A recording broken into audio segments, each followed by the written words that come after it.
If everybody had an ocean across the USA, then everybody'd be served. Alors, qu'est-ce que vous nous proposez aujourd'hui? Je vous propose 3 indispensables pour aller à la mer.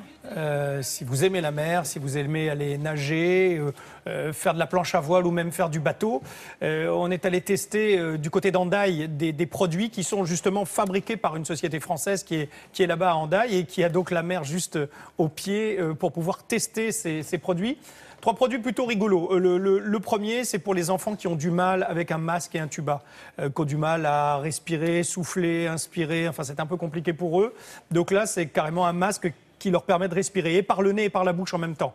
Donc un peu comme s'ils le faisaient sur Terre. Voilà. Donc ça, c'est plutôt pas mal. L'autre invention, l'autre innovation qui va sans doute vous plaire, est-ce que vous avez fait un peu de planche à voile lorsque vous étiez plus jeune, il y a quelques années? Ouais. Moi, si j'ai fait de la planche à voile, jamais. Ok, parce qu'il y a 20-30 ans, il y avait une planche à voile qui était hyper longue, hyper lourde, mais hyper stable.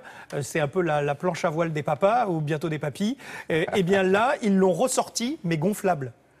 Elle se gonfle en 3 minutes et vous pouvez même clipper ou clipser votre pied de mât d'avant. Ça fonctionne dessus et vous pouvez refaire de la planche à voile, l'ancienne planche à voile. Et puis si vous avez peur de tomber à l'eau, fini le traditionnel gilet qui n'est pas terrible, on vous en propose un autre. Voilà, donc 3 indispensables pour partir à la mer que je vous propose de découvrir dans ce reportage.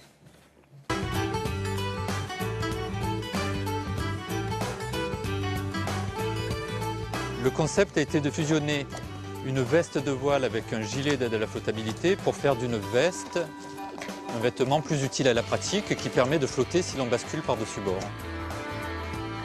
Dans le monde, il y a beaucoup de noyés chaque année, 372 000 selon un rapport de l'OMS. En France, uniquement en mer, c'est 200 noyades chaque année. Et lorsque l'on observe la navigation de plaisance, on voit que beaucoup de plaisanciers naviguent sans protection contre la noyade.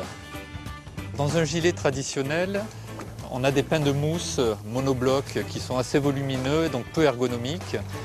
L'idée sur cette veste a été de passer sur des micro-billes flottantes qui permettent à la veste de garder cette souplesse et cette légèreté tout en assurant la flottabilité de l'utilisateur qui la porte.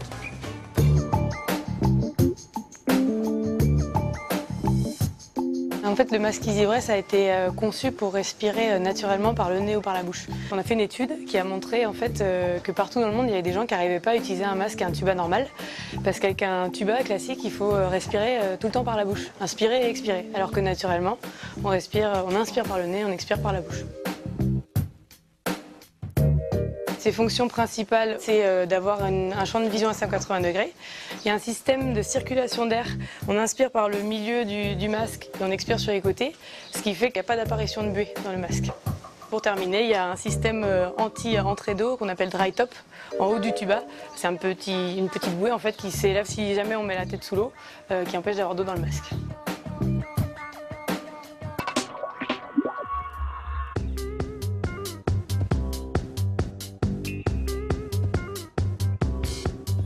Cette planche, c'est une planche à voile et un stand-up paddle.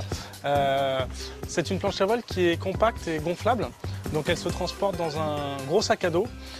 Et puis sa mise en œuvre est très facile puisqu'on peut la gonfler en 5 à 7 minutes et la dégonfler en moins de 2 minutes. Donc c'est vraiment très facile à utiliser. Nous avons intégré à l'intérieur de la planche une embase pour pied de mât qui va permettre d'adapter l'ensemble des pieds de mât du marché. Donc si vous avez une vieille voile, vous pouvez la réutiliser sur cette planche. À l'intérieur de la planche, vous avez ce qui s'appelle les petits filaments en polyester. Ces filaments, ils vont permettre en fait de garder une forme définie pour la planche et surtout de mettre énormément de pression et d'avoir une planche qui à la fois est gonflable mais très rigide. Voilà, Yann, vous vous qui m'avez êtes convaincu. un vieux loup de mer comme vous. Il me reste plus qu'à apprendre à nager. Oui, il vaut mieux. Quoi qu'avec, vous avez vu le gilet, la veste, vous avez... Qu'est-ce qu'il dit, Thierry? Oh, il essaie de m'encourager. Ah, c'est pas gagné. Non, c'est sûr que c'est pas gagné. Je vous donne les prix. 40 € pour le masque. On est à peu près dans le même ordre d'idée pour le gilet. La planche à voile, 400 €. Planche à voile donc gonflable sur laquelle vous pourrez peut-être même clipser, c'est à vérifier, votre pied de mât que vous avez déjà ou vous avez gardé du temps où vous faisiez de la planche à voile. Ah, ça, alors, si vous voulez vous pouvez même faire du paddle, vous avez vu un si peu. vous voulez quelqu'un qui clipse un pied de mât, c'est vous. vous pouvez m'appeler. Je vous là. appelle direct. OK. Je fais ça. En voyant le masque, je repensais, on l'a évoqué, là, Ouais. les premiers tubas. Oui, il y avait la boule de ping-pong qui justement bloquait lorsqu'on passait sous l'eau. Et quand on ressortait, on soufflait et la boule, enfin, quand Ah, oui, la oui. balle de ping-pong, enfin, Ah, quand ça marchait bien seulement. J'en ai avalé des litres de flotte avec le Mais tuba. pas des balles de ping-pong. Mais pas des balles Non, de ouais, c'est ping-pong. déjà Mais pas c'est mal. vrai que tout ça va nous simplifier la vie. Merci. J'espère. Merci beaucoup. Et tout ça, c'est sur le site, évidemment, Bien sûr. de Télématin. Merci Yann.